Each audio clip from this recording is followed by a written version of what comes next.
আমি নিজেকে অনেক বড় কোনো আর্টিস্ট কখনোই মনে করিনি। আমি একটু চলে গিয়েছিলাম একটি কারণে, সেটি হলো গিয়ে আমার পরিবার কোনো ধরনের ভালগার জিনিস তারা দেখতে চায় না। এখন অনেক সুন্দর সুন্দর ছবি হচ্ছে। আমি মনে করি যে বাংলাদেশের মানুষ সবাই এগিয়ে আসা উচিত। কেমন লাগছে হাতে একটা অ্যাওয়ার্ডে দেখতে পাচ্ছি? দেখেন, প্রতিটি অ্যাওয়ার্ড অনুষ্ঠানে আসলে সুন্দর।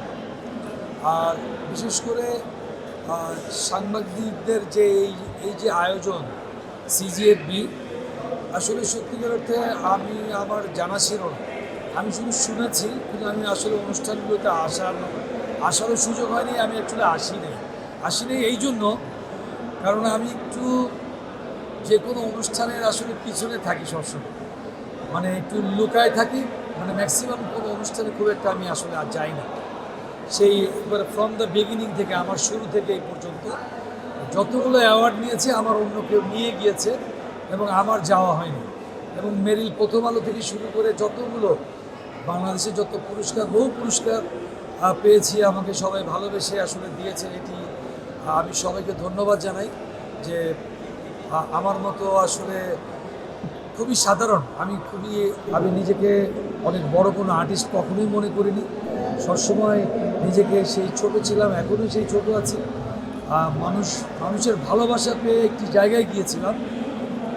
সেই জন্য মনে হয় অনেক মানে জ্ঞানী গুণী বলেন, ডিরেক্টর বলেন, প্রডিউসার বলেন, বিভিন্ন বড় বড় ঘরের থেকে আমাকে আমন্ত্রণ জানিয়েছে। বহুত বড় বড় ডিরেক্টররা তৎকালীন সময় আমাকে দিয়ে অনেক ছবি বানিয়েছে, একটির পর একটি।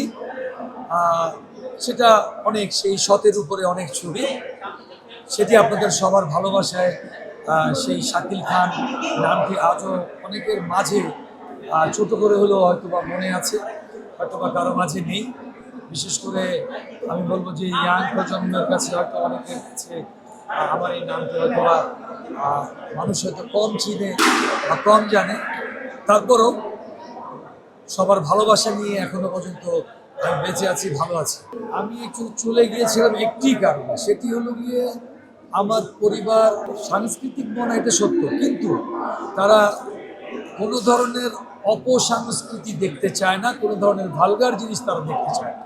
এবং সেটা থেকে দূরে থাকার জন্য মাঝখানে আপনারা জানেন যে পুরো ইন্ডাস্ট্রির ভিতরে একটি অসামাজিক কার্যক্রম চলছিল, মানে কন্টিনিউ যেটাকে বলে, যেটি করছিল, সেটি থেকে বিরত থাকার জন্যই আমি আমার ব্যাক টু দ্য প্যাভিলিয়ন, মানে আমি আমার জায়গায় ফিরে গিয়েছিলাম।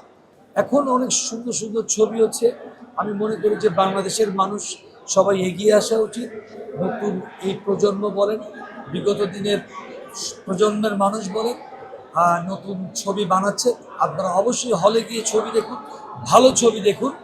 আর হলের সংখ্যা কমে গিয়েছে। আমি মনে করি যে সরকারি আসুক না কেন, প্রত্যেকটা সরকারের এবং প্রত্যেকটা যারা এই হলগুলো বন্ধ করে দিয়েছে, আমি বলবো তাদেরকে বলবো যেন তারা যেখানে কমিউনিটি সেন্টার করেছে, কেউ মার্কেট করে তুলেছে, ওখানে যেন ছোট্ট একটি থিয়েটার যেন করে তুলে, যেন গ্রামের গঞ্জের মানুষটা সেই থিয়েটারে যেন এই বড় পর্দার ছবিগুলো যেন দেখতে পারে। দেখেন, আমার সাথে অনেকের সাথে কাজ করার সুযোগ হয়েছে, বহু সিনিয়র আর্টিস্টদের সাথে। তারা আমাদের মাঝে এখন আর নেই। আর প্রয়াত রাজ্জাক ভাই, আসলে ওনার কথা বললেই আসলে কেন যদি আমি ওনার মন্তব্য করি, আমার কাছে মনে হয় ছোট হয়ে যায়। কারণ উনি বাংলাদেশের এত বড় একজন গুণী আর্টিস্ট, এবং ওনার প্রশংসা করে আসলে শেষ করা যাবে না।